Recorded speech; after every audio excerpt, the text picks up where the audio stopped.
नमस्कार दोस्तों, welcome back to my channel जहां आपको मिलता है सिर्फ और सिर्फ एंटरटेनमेंट। और आज मैं लाया हूं डीसी की मोस्ट पॉपुलर सीरीज जिसका नाम है डिजीज। तो पिछले एपिसोड में आपने देखा कि डार्कसाइड ने एंटी लाइफ इक्वेशन को एक्टिवेट कर दिया है, जिसके कारण वो एंटी लाइफ इक्वेशन इंटरनेट के जरिए तेजी से फैल रहा है। और इस वायरस की चपेट में बैटमैन, नाइटविंग और रॉबिन आ चुके हैं, इसलिए अल्फ्रेड को उन्हें मारना पड़ा। तो वही इन्फेक्टेड ग्रीन लैंटर्न को ब्लैक कैनरी मार डालती है, जिसके कारण वो अब ग्रीन लैंटर्न बन चुकी है। तो अगर आप मेरे चैनल पर नए हो तो वीडियो को लाइक कर देना और चैनल को सब्सक्राइब कर देना।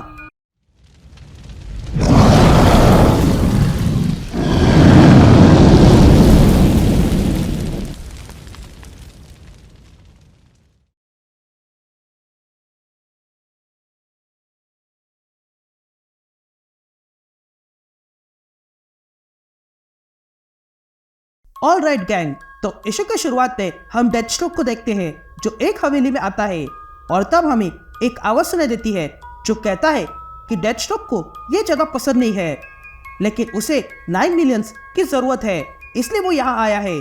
क्योंकि यहाँ पर कुछ ऐसे असामाजिक तत्व है जिन्होंने बहुत से चर्च को जलाया है और उन्हें इस बात का अफसोस नहीं है, इसलिए डेथस्ट्रोक उन्हें उनकी जगह दिखाने आया है। तभी डेथस्ट्रोक उस हवेली का दरवाजा नॉक करता है, लेकिन तभी ऊपर की विंडो से एक आदमी नीचे गिरता है और ये देखकर डेथस्ट्रोक हैरान रह जाता है।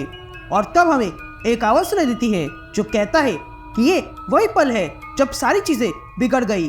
लोगों को भागते हुए स्लेड विल्सन ने कई बार देखा है, पर ऐसा कुछ लोगों को करते हुए उसने नहीं देखा है। तभी वो आदमी इतना ऊपर से गिरने के बाद भी फिर से खड़ा हो जाता है और डेथस्ट्रोक पे अटैक करता है, लेकिन डेथस्ट्रोक उसके सर पर गोली मारकर उसे मार डालता है। तभी उस हवेली का दरवाजा खुलने लगता है और लोग बाहर भागने लगते हैं, लेकिन डेथस्ट्रोक उन्हें मारने लगता है और फिर अंदर आता है।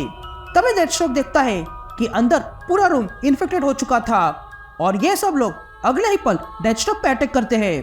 तभी डेथस्ट्रोक अपनी तलवार से कुछ इन्फेक्टेड को काट डालता है और फिर अपनी गन से इन्फेक्टेड को मारने लगता है। और ऐसा करते करते वो उस रूम के सारे इन्फेक्टेड्स को मार गिराता है और अंदर एक और कमरे में जाने लगता है। लेकिन तभी उसके मोबाइल पर कॉल आता है, जिसे उठाते ही डेथस्ट्रोक इन्फेक्टेड हो जाता है। तभी डेथस्ट्रोक अपना सर पकड़ लेता है और कहने लगता है कि ये मेरे दिमाग में है। और तब डेथस्ट्रोक अपना मास्क फोड़ देता है और अगले ही पल वो बेहोश हो जाता है। तभी हमें एक आवाज सुनाई देती है जो कहता है कि यहीं पर ये कहानी खत्म हुई। ऐसा आपको लग रहा होगा, तो ऐसा नहीं है। मुझे भी लगा था कि ये कहानी खत्म हुई है, लेकिन डेथस्ट्रोक अलग है। और तब हम देखते हैं कि डेथस्ट्रोक को फिर से होश आ गया था और वो एक आदमी का गला पकड़े हुए था और वो उसे मारने वाला ही था कि तभी डेथस्ट्रोक अपने आसपास देखता है कि वो बिग में है और वहाँ के सारे लोग इन्फेक्टेड हो चुके हैं, लेकिन डेथस्ट्रोक को कुछ नहीं हुआ था। और ये देखकर खुद डेथस्ट्रोक हैरान रह जाता है। फिर सीन शिफ्ट होती है और हम जेसन टॉड यानी कि रेड हुड को देखते हैं जो बैट केव में आता है और वहां आके ब्रूस और अल्फ्रेड को बुलाने लगता है, लेकिन उसे कोई जवाब नहीं मिलता है। तभी जेसन आगे बढ़ता है देखने के लिए कि क्या हुआ है और तब उसे फर्श पर खून नजर आता है और तब वो कुछ देखता है और हैरान रह जाता है, क्योंकि वहां पर बैटमैन, रॉबिन और नाइटविंग की लाश पड़ी हुई थी।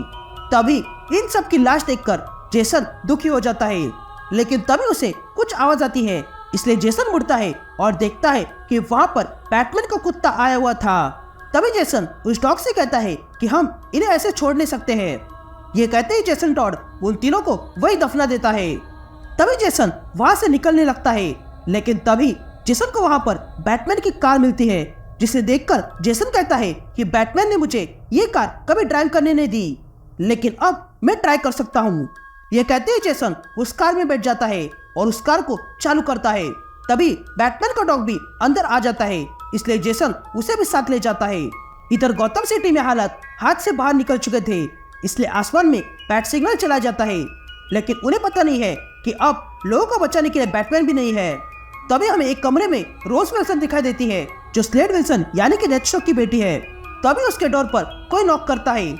ये देखकर वो डर जाती है और वो तुरंत पास में रखा हुआ रेडियो उठाती है और डेथस्ट्रोक को बुलाने लगती है, जिस पर डेथस्ट्रोक रोज से कहता है कि मैं आ रहा हूँ, तुम तैयार रहना। जिस पर रोज कहती है कि नहीं, मैं नहीं आ सकती हूँ, क्योंकि मैंने फ्यूचर देखा है और हर बार मुझे एक ही फ्यूचर नजर आ रहा है।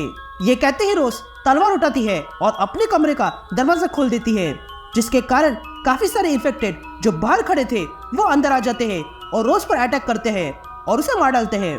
तभी हमें पता चलता है कि ये फ्यूचर वही था जो रोज देख रही थी। और तब डेथस्ट्रोक रोज से कहता है कि अब ड्रामा बंद कर दो और खिड़की से बाहर उतरो और टेरिस पे आ जाओ और अपने साथ जितना हो सके उतने वेपन्स ले आना। ये कहते ही हम देखते हैं कि रोज भी डेथस्ट्रोक बन के टेरिस पर आ जाती है और देखती है कि वहाँ पर स्लेड विल्सन चॉपर लेके आया हुआ था और वो सीढ़ी नीचे फेंकता है। तभी रोज स्लेड से पूछती है कि क्या मैं ऊपर चढ़ जाऊं, जिस पर स्लेड कुछ देखता है और रोज से कहता है कि नहीं, ऊपर मत चढ़ना। ये कहते ही हम देखते हैं कि वहाँ पर मैन बैट उड़ते हुए आ रहा था और वो अब इन्फेक्टेड हो चुका है। तभी मैन बैट चॉपर के अंदर घुस जाता है और स्लेड को मारने लगता है, लेकिन स्लेड मैन बैट पर फायरिंग करके उसे मार डालता है, जिस चक्कर में चॉपर में आग लग जाती है और ये देखकर रोज डर जाती है। तभी वो चॉपर आके रोज के सामने गिर जाता है, इसलिए रोज दौड़कर चॉपर के पास जाती है यह देखने के लिए कि स्लेड जिंदा है या नहीं। लेकिन तभी स्लेड उस चॉपर से बाहर आता है। तभी ये देखकर रोज को लगता है कि स्लेड इन्फेक्टेड हो चुका है, इसलिए रोज डेथस्ट्रोक को अपने स्वॉर्ड से मारने जाती है। लेकिन तभी स्लेड रोज से कहता है कि रुक जाओ, ये मैं हूँ। ये सुनते ही रोज रुक जाती है। तभी रोज कहती है कि अच्छा हुआ आप ठीक हो, मुझे लगा था कि आप भी ज़ॉम्बी बन गए हो।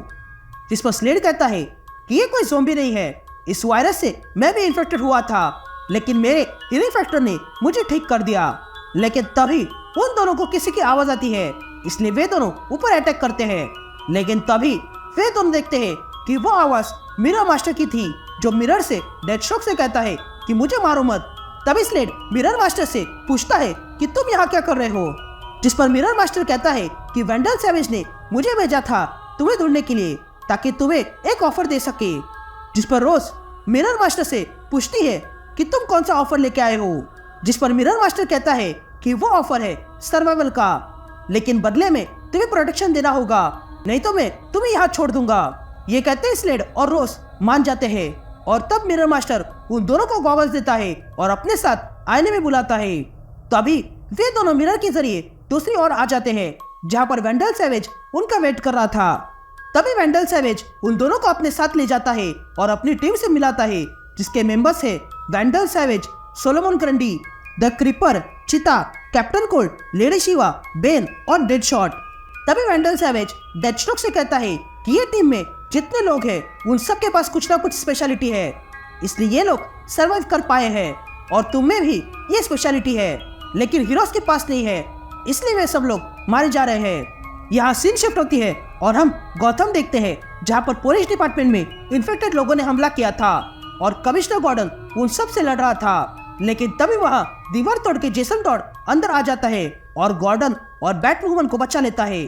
तभी गॉर्डन जेसन टॉड से पूछता है कि तुम्हारा प्लान क्या है, जिस पर जेसन कहता है कि उसका प्लान सिर्फ गौतम से बाहर निकलना है। जिस पर गॉर्डन जेसन से कहता है कि वो ऐसा नहीं कर सकता है क्योंकि गौतम में अब भी बारबरा है और उसे बचाना है। जिस पर जेसन गॉर्डन से कहता है कि बारबरा की उम्मीद छोड़ दो क्योंकि वो मर चुकी है और ये हार्ट मॉनिटर यही बता रहा है। ये सुनते ही गॉर्डन हार्ट मॉनिटर की तरफ देखने लगता है जो यही दिखा रहा था।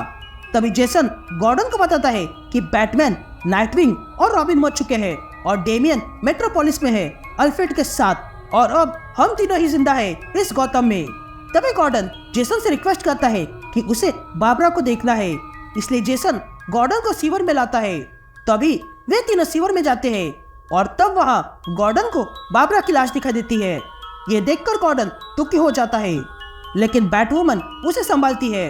लेकिन तभी बैटवुमन कुछ देखती है और जेसन को दिखाने लगती है और तब जेसन देखता है कि वहाँ पर जोकर की लाश पड़ी हुई थी।